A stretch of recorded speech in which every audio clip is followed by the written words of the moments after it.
ஸ்ரீ குருப்போ நம. தர்மஸ்ரீஹி ஸ்ரீ ஆத்யசங்கர பகவத்பாதாளனுடைய ஜெயந்தி தினம் இன்றைய தினம். பகவத்பாதாள் சாட்சாத் பரமேஸ்வர அவதாரம். அஜானத்தில் மூழ்கி இருந்ததான உலகத்தை ஞானோபதேசம் பண்ணி உத்தாரணம் பண்ணுறதுக்காக, பல துர்மதங்களை கண்டனம் பண்ணி வைதிகமான சனாதன மதத்தை ஸ்தாபனம் பண்ணுறதுக்காக பரமேஸ்வரனே தன்னுடைய மௌனத்தை தியாகம் பண்ணி பகவத்பாதாளாக அவதாரம் பண்ணி பாரதம் முழுவதும் சஞ்சாரம் பண்ணி தர்மத்தை ஸ்தாபனம் பண்ணால், அத்வைத சித்தாந்தத்தை ஸ்தாபனம் பண்ணார். பெயர்பட்ட பகவத்பாதாள ஒவ்வொருவரும் இன்றைய தினம் ஸ்மரிக்கணும், பூஜைகள் பண்ணணும், நமஸ்காரம் பண்ணணும், கிருத்தஜதையை தெரிவிக்கணும். பகவத்பாதாள் பண்ணிருக்கிற உபகாரம் நம்ம சனாதன தர்மத்துக்கு பகவத்பாதாள் பண்ண உபகாரம் மாதிரி இன்னொருத்தர் பண்ணலை. பகவத்பாதாளுடைய அனுகிரகத்தை நாம் எல்லாரும் அடையிறதுக்கு முயற்சி பண்ணணும். பிரஸ்தானத்திலே பாஷ்யங்கள், பிரம்மசூத்திர பாஷ்யம் போன்றதான பிரஸ்தானம் உங்களுக்கு பாஷ்யம் பண்ணியிருக்கிற பகவத்பாதாள் பாமரர்களுக்கும் அனுகிரகம் பண்ணும் விதமாக பல ஸ்தோத்திரங்கள் பண்ணியிருக்கார். ரொம்ப உயர்வான ஸ்தோத்திரம் சோபான பஞ்சகம், சாதனா பஞ்சகம் அப்படின்னு சொல்லுவார். ஏதோ நித்தியமதீகதாம் ததுதிதம் கர்மஸ்வனுஷ்டீகதாம் தேனேஷஸ்ய விதீகதாம் அபச்சிதி காமியே மதிஸ்தியஜ்யதாம் அப்படின்னு ஆரம்பித்து 5 ஸ்லோகங்கள் சாதனா பஞ்சகம்னு. ஒவ்வொன்றும் ஒவ்வொரு உபதேசமும் ரத்தனம் மாதிரி இருக்கக்கூடிய உபதேசம். நாம் அனைவரும் ஒவ்வொரு நாளும் இந்த சாதனா பஞ்சகத்தை வாசிக்கணும், அதனுடைய அர்த்தத்தை ஸ்மரிக்கணும். இதில் சொல்லியிருக்கக்கூடிய உபதேசங்களில் ஏதோ ஒரே ஒரு உபதேசத்தை நம்ம ஜென்மாவில் நாம் விடாமல் கடைபிடிக்கிறது அப்படின்னு ஆரம்பிச்சுட்டோம்.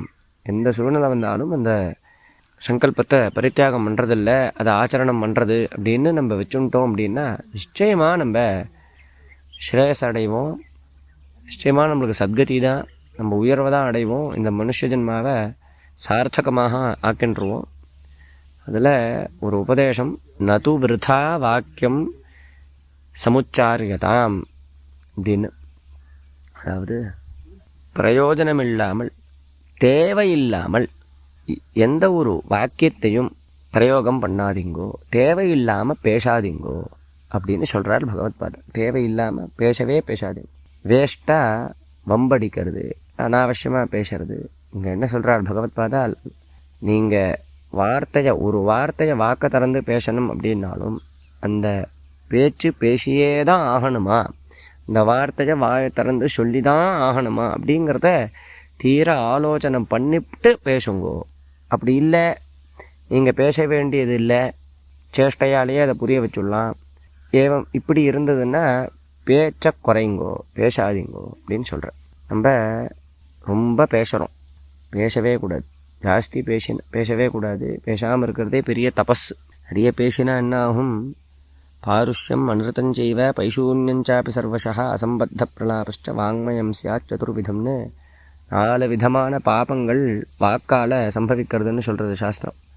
பாருஷ்யம் கடுஞ்சொற்கள் பேசுறது, பொய் சொல்கிறது அனிருத்தம். பைசூன்யம் இங்கே இருக்கிறத அங்கே சொல்கிறது, அங்கே இருக்கிறது இங்கே சொல்கிறது, கோல் மூட்டுறது. அசம்பத்த பிரலாபம் சம்பந்தமே இல்லாமல் பேசுறது. யாரோ 2 பேர் பேசின்னு இருப்பான், நம்மளும் நடுப்புற போய் மூக்க நுழைக்கிறது. சம்பந்தமே இல்லாத ஏதோ வம்பெல்லாம் அடிக்கிறது, ஊர் வம்பு அடிக்கிறது. இதெல்லாம் பாப்பம், பெரிய பாப்பங்கள்னு சொல்கிறார். இப்படி 4 விதமான பாப்பம் வாக்கால் சம்பவிக்கிறது. இப்படி பேசாமல் இருக்கிறதுனாலையும் ரொம்ப அவசியம் நம்ம பேசியே ஆகணும் அப்படின்னா மட்டும்தான் வாக்கை திறக்கிறது அப்படின்னு வச்சுக்கணும். இப்படி இருந்தால் பெரிய நம்மளுக்கு லாபம் கிடைக்கிறது, வாக்குக்கு ஒரு சக்தி கிடைக்கிறது, வாகிந்திரியத்துக்கு பெரிய தபஸு.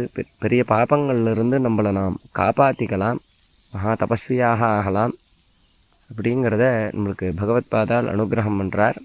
இந்த ஒரு உபதேசத்தை இன்றைய தினம் நாம் எடுத்துண்டு எல்லாரும், யாருக்கெல்லாருக்கும் வாக் சக்தி இருக்கோ, வாயால் பேசுகிறதுக்கு எந்த பிராணிகளுக்கெல்லாம் சக்தி இருக்கோ எல்லாருக்கும் இந்த உபதேசம் பொருந்தும். இந்த உபதேசத்தை நாம் எல்லாரும் இன்றைய தினத்திலிருந்து கடைபிடிப்போம் அப்படின்னு ஒரு சங்கல்பத்தை எடுத்துட்டோம் அப்படின்னா நம்மளுக்கு ரொம்ப நல்லதாக ஆகும். பகவத்பாதாளனுடைய அனுகிரகம் நம் அனைவருக்கும் கிடைக்கணும் அப்படின்னு பிரார்த்தனை பண்ணிக்கிறோம். வைதிக ஸ்ரீஹே ஸ்ரீ சீதாராம குருகுலம் ராமராம்.